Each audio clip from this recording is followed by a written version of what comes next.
के हो गए तो उसे किसी भी एक ग्रुप को देने की जरूरत नहीं पड़ती।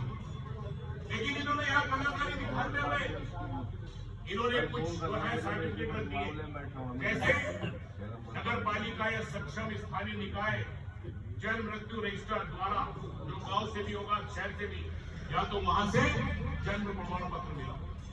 दूसरा है आधार कार्ड नहीं माना जन्म के मामले में, पैन कार्ड।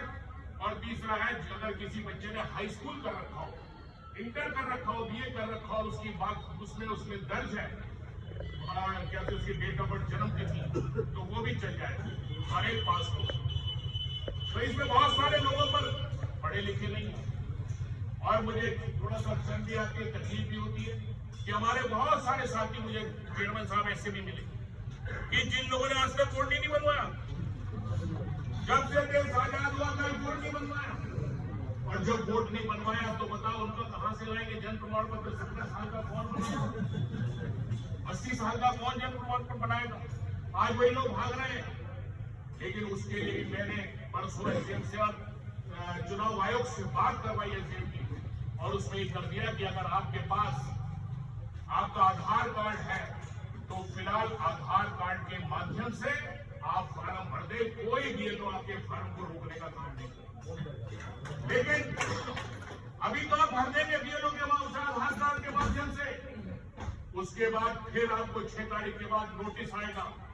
उस नोटिस से पहले हमें क्या करना है, क्योंकि आपके पास आधार कार्ड है तो आप सारे लोग ये अगर वो नहीं बना रहे, हमारा जन्म प्रमाण पत्र नहीं बना रहे, ना बनाए, 70 साल वाले, 60 साल वाले, 65 साल वाले, आप जो है तुरंत आज से कह रहे हैं भारतीय पासपोर्ट के लिए अप्लाई कर दें, क्योंकि वो पासपोर्ट का एप्लीकेशन आपका सिर्फ आधार कार्ड से हो जाएगा। और जब आपका पासपोर्ट बन जाएगा तो आप उसे भर देंगे, हम उसे नोटिस में दे देंगे।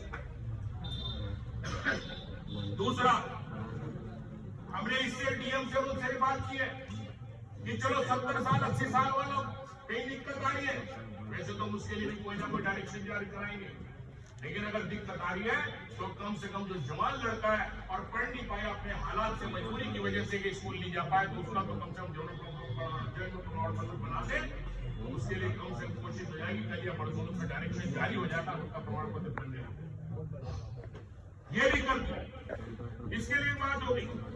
तीसरा, इस फॉर्म में और कहीं कोई दिक्कत नहीं है। आपका निवास प्रमाण पत्र, निवास प्रमाण पत्र में कई सारे विकल्प दिए हैं। निवास प्रमाण पत्र में आप आधार कार्ड भी लगा सकते हैं, जन्म के लिए मान्य नहीं है, लेकिन आधार निवास के लिए मान्य है, तो निवास का भी लगा दोगे, इसमें आधार कार्ड पे चल जाएगा। तो एक इसमें और कोई दिक्कत नहीं। तीसरी दिक्कत इसमें एक डिक्लेरेशन सर्टिफिकेट देना, इसलिए मैं बता रहा हूं कि हो सकता है कि कहीं हमारे जब आदमी पहुंचे आप ना मिले, तो आपको भी जानकारी होनी चाहिए, जो नौजवान है वो जानकारी होनी चाहिए। इसमें डिक्लेरेशन सर्टिफिकेट में जिन लोगों ने पहला एसआईआर फॉर्म भरा वो इसे आसानी से भर लेंगे। पहले तो वही आज की तारीख, आज के हिसाब से अपने नाम वाम भरना है, अपना मोबाइल नंबर, अपना नाम, अपने पिता का नाम, अभिभावक का नाम, जो आज की तारीख में आपका है, जो आपके आधार कार्ड में ऊपर वाला कॉलम उसी के हिसाब से भरना है।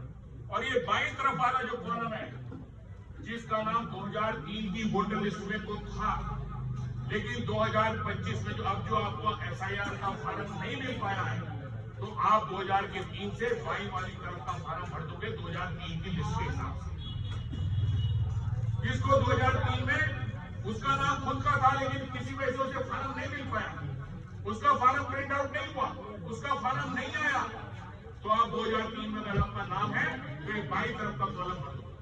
और जिसका दूसरा दाईं तरफ वाला जो कॉलम है, ये दाईं तरफ वाला जो कॉलम है, अगर उसका नाम नहीं है लेकिन उसके माँ बाप, दादा दादी, नाना नानी, किसी का नाम भी 2003 की वोटर लिस्ट में था और आज उसका नाम वोटर लिस्ट में नहीं है, तो वो दाईनी वाली तरफ का भर दोगे तो भी उसका वोट बन जाएगा। ये जानकारी मैंने आपको दी और आपको यही आपसे बार बार अपील है। एक खुद के लिए काफी देर से हम लोग बैठे, मैं आभारी हूँ अपने जिलाध्यक्ष जी का, कुंवर साहब का, सभी का कि आप सब तशरीफ लाए, लेकिन इस बात को ईमानदारी से समझना, हाथ उठा करके मेरी बात को एक बार ईमानदारी से बता दो कि क्या आज समाजवादी पार्टी के अलावा कोई दूसरा भारतीय जनता पार्टी को हराने में सक्षम है?